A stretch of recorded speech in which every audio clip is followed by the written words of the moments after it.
They say we should all have a passion, a talent for this or that, set a goal to achieve.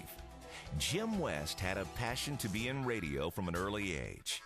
Born in upstate New York, Jim was first exposed to radio at age 8 when a childhood friend's brother who worked at a local radio station gave him a tour.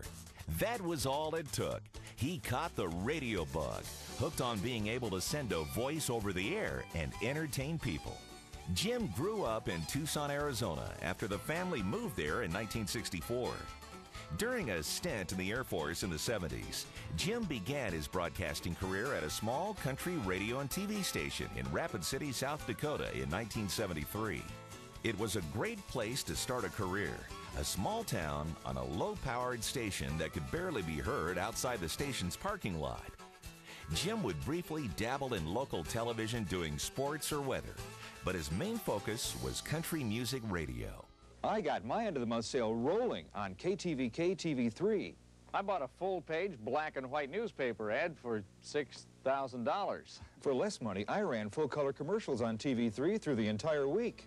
Jim studied the format intensely, became somewhat of a musical historian, and knew and became friends with many country acts throughout the years. Like many radio personalities, Jim would work up and down the radio dial around the country, either on air or program director at stations in Indianapolis, Baltimore, Albuquerque, El Paso, Colorado, and Georgia, and even the island of Guam. But Jim always seemed to end up back in the place he loves, Arizona. In 1976, he worked in radio in Tucson, and in May of 1979, Jim was privileged to land a job working for country singer Buck Owens, who owned KNIX Radio in Phoenix.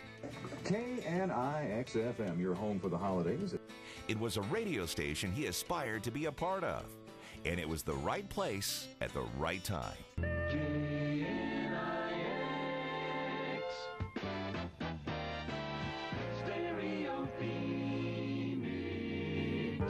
KNIX was a tightly run and innovative radio station that helped revolutionize country radio and was well respected both locally and nationally in the country music industry, winning several awards for its programming.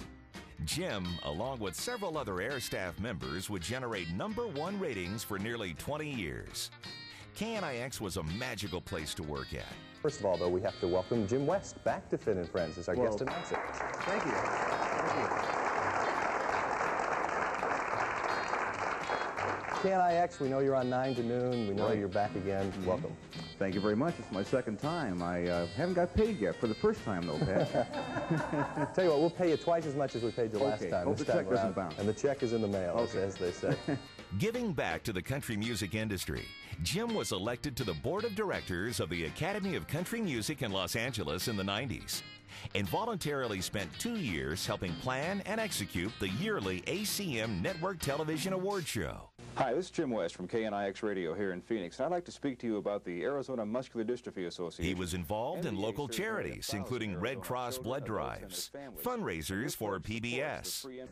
My name is Jim West. I'm from Camel Country 108 FM Radio, a new country FM radio station here in the Valley, and I'm glad to be here. And you're almost as lovely as Darlene. Almost. Yeah, are you as good a dancer? No, I'm not going to dance. Yeah. I don't dance. I don't do windows either.